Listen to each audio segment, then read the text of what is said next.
Hello friends, welcome back to my channel Life of Ramya and இன்னைக்கு இந்த வீடியோல குட்டீஸ்க்கான ரெண்டு ஸ்நாக்ஸ் பாக்ஸ் ரெசிபி தான் பார்க்க போறோம். ரொம்பவே ஹெல்தியானதும் கூட. எப்படி பண்றதுன்னு பார்க்கலாம். ஃபர்ஸ்ட் நம்ம பார்க்க போறது நட்ஸ் ஸ்டஃப்ட் கொழுக்கட்டை தான் பார்க்க போறோம். ரொம்பவே ஈஸியானது, ஹெல்தியானது, குயிக்கா பண்ணிரலாம். எப்படி பண்றதுன்னு பார்க்கலாம். அதுக்கு ஃபர்ஸ்ட் வந்து 1 கப் அளவுக்கு நான் ராகி மாவு வந்து எடுத்துர்க்கேன். கூடவே வந்து 1/4 டீஸ்பூனுக்கும் கொஞ்சமாக வந்து உப்பு வந்து நான் சேர்த்துக்கிறேன். நல்லா மிக்ஸ் பண்ணி விட்டுட்டு நல்லா வந்து தண்ணி வந்து கொதிக்க வச்சு எடுத்துக்கணும். சுட சுட தண்ணி தான் நல்லா ஆட் பண்ணி அப்போ தான் மாவு நல்லா சாஃப்டாக வரும் நமக்கு. நல்லா ஃபஸ்ட்டு வந்து ஸ்பூன் வச்சு கலரிக்கோங்க. கொஞ்சம் கை பொறுக்க முடிகிற அளவுக்கு சூடு இருக்கும்போது நல்லா கை வச்சு நல்லா பிசைஞ்சு கொடுங்க. இந்த மாதிரி கொஞ்சம் கொஞ்சமாக தண்ணி ஆட் பண்ணி நீங்கள் வந்து இந்த கன்சிஸ்டன்சிக்கு கொண்டு வந்துடுங்க. இப்போ வந்து ஸ்டஃபிங் பண்ணுறது பார்க்கலாம். இப்போ நான் பண்ணுற அளவு பார்த்திங்கன்னா ஒரு 4-5 கொழுக்கட்டை வரா மாதிரி பண்ணுறேன். ஸோ அதுக்கேற்ற அளவு தான் நான் சொல்கிறேன். ஃபஸ்ட்டு ஒரு 3 டீஸ்பூன் வந்து வெல்லம் எடுத்துக்கிட்டேன். 1/2 டம்ளர் தண்ணியும் சேர்த்துட்டு அந்த வெல்லம் நல்லா கரைஞ்ச பிறகு ஒரு பேஸ்க்காக நான் வந்து துருவின தேங்காய் வந்து 1 டேபிள் ஸ்பூன் ஆட் பண்ணிக்கிறேன். இப்போ நான் வீட்டிலே ரெடி பண்ணி வச்ச நட்ஸ் பவுடர் இருக்குது. அதில் நான் வந்து பாதாம், முந்திரி, பிஸ்தா, கூடவே மக்கானா எல்லாமே வறுத்துட்டு பவுட்ரு பண்ணி வச்சுருக்கேன். அது வந்து ஒரு டேபிள் ஸ்பூன் ஃபுல்லாக வந்து நான் ஆட் பண்ணிக்கிறேன். நல்லாவே டேஸ்ட் என்ஹான்ஸ் பண்ணி கொடுக்கும், ஹெல்த்தியானதும் கூட. குழந்தைங்களுக்கு இந்த மாதிரி பண்ணி கொடுங்க. நீங்கள் ராகி மாவில் தான் வந்து நீங்கள் பண்ணணும்னு கிடையாது. நீங்கள் அரிசி மாவில் கூட பண்ணி கொடுத்தீங்கன்னா நல்லாவே சாப்பிடுவாங்க. இப்போ கொஞ்சமாக நெய்யும் ஆட் பண்ணிக்கிறேன். நல்ல ஒரு ஃப்ளேவர் கிடைக்கும். இப்போ இது வந்து ரெடி ஆகிடுச்சு.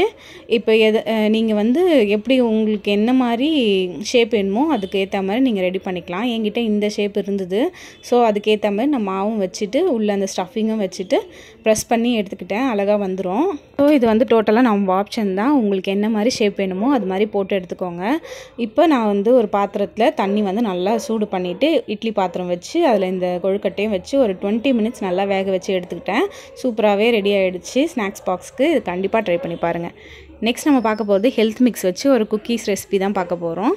ரொம்ப ஈஸியாக பண்ணிடலாம். அதுக்கு ஃபஸ்ட்டு ஒரு 1/4 கப் அளவுக்கு வந்து நான் மெல்டட் பட்டர் வந்து சேர்த்துக்கிறேன். சேர்த்துட்டு நல்லா மிக்ஸ் பண்ணிக்கணும். ஏன்னா பட்டர் அங்கங்கே வந்து மெல்ட் ஆகாமல் இருக்கிறதுனால நல்லா மிக்ஸ் பண்ணி விட்டால் இந்த மாதிரி கன்சிஸ்டன்சிக்கு நல்லா வந்து அழகாக வந்துடும். இன்றைக்கி நான் இந்த குக்கீஸ்க்கு வந்து வீட்டிலே ரெடி பண்ண ஹெல்த் மிக்ஸ் தான் வந்து ஆட் பண்ணி பண்ணுறேன். நீங்கள் இது வேணான்னா கோதுமை மாவு, ராகி மாவு எது வேணாலும் நம்ம ஆப்ஷன் ஆட் பண்ணிக்கலாம். 1/4 கப் அளவுக்கு நான் வந்து நாட்டு சர்க்கரையும் வந்து ஆட் பண்ணிக்கிறேன். ஆட் பண்ணிவிட்டு ரெண்டுமே வந்து நல்லா மிங்கிள் பண்ணி விட்டுணும். இப்போ ஒரு 3/4 கப் அளவுக்கு வந்து நான் ஹெல்த் மிக்ஸ் சேர்த்துட்டு ஒரு 1/4 டீஸ்பூன் அளவுக்கு பேக்கிங் சோடா வந்து சேர்த்துட்டு நல்லா மிக்ஸ் பண்ணி விட்டுக்கிறேன். மிக்ஸ் பண்ணிவிட்டு இப்போ வந்து வெனிலா எசன்ஸ் ஆப்ஷனல் தான், வேணும்னா நீங்கள் சேர்த்துக்கலாம். அது ஒரு 1/4 டீஸ்பூனுக்கும் கம்மியாக வந்து நான் ஆட் பண்ணிவிட்டு நல்லா மிக்ஸ் பண்ணணும். பண்ண பார்த்திங்கன்னா நல்லாவே வந்து உங்களுக்கு ஒரு சப்பாத்தி மாவு பதம் கிடைக்கும். இப்போ பார்த்திங்கன்னா நான் எதுவுமே எக்ஸ்ட்ரா ஆட் பண்ணவே இல்லை. நம்ம போட்டிருக்க அந்த 1/4 கப் பட்டர்லேயே வந்து அந்த மாவு நல்லா வந்து திரண்டு இந்த மாதிரி சப்பாத்தி பதத்துக்கு வந்துடும். இப்போ நமக்கு சின்ன சின்ன பாலாக போட்டு குக்கீஸ் மாதிரி நல்லா வந்து ஷேப் கொண்டு வந்துக்கலாம். உங்கள் ஆப்ஷன் தான். நீங்கள் எந்த மாதிரி ஷேப் வேணுமோ அது மாதிரி ரெடி பண்ணிக்கலாம். மேலே நட்ஸ் வேணாலும் நட்ஸ் போட்டுக்கலாம், இல்லை சாக்லேட் வேணுனாலும் சாக்லேட் போட்டுக்கலாம். நான் சும்மா ஒரு டிசைனுக்காக இந்த மாதிரி நைஃப் வச்சு இந்த மாதிரி பண்ணி விட்டுறேன்.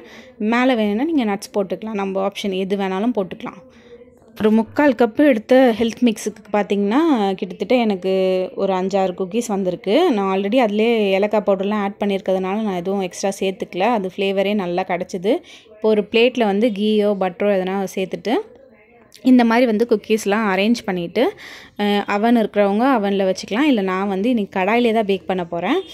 கடாயில் வந்து கொஞ்சமாக வந்து கல் உப்பு சேர்த்துட்டு மேலே ஒரு ஸ்டாண்ட் மாதிரி வச்சுட்டு நம்ம ரெடி பண்ணி வச்ச அந்த குக்கீஸும் வந்து அதில் ப்ளேஸ் பண்ணிவிட்டு ஒரு 15-20 மினிட்ஸ் ஆகும் இது பேக் ஆகிறதுக்கு. ஃபஸ்ட்டு ஒரு ப்ரீ ஹீட் பண்ணிவிடுங்க. ஒரு 10 மினிட்ஸ்க்கு வந்து ப்ரீ ஹீட் பண்ணிவிட்டு அதுக்கு பிறகு ஒரு 20 மினிட்ஸ் வச்சு எடுத்திங்கன்னா சூப்பரான குக்கீஸ் ரெடி ஆகிடும். ஃபஸ்ட்டு சாஃப்டாக தான் இருக்கும். அதுக்கப்புறம் ஆறின பிறகு நல்லாவே கிறிஸ்பியாக மாறிடும். கண்டிப்பாக இந்த 2 ஸ்நாக்ஸ் பாக்ஸ் ரெசிபியும் உங்கள் குழந்தைங்களுக்கு ட்ரை பண்ணிவிட்டு எப்படி இருக்குன்னு சொல்லுங்கள். அண்ட் தேங்க்ஸ் ஃபார் வாட்சிங்.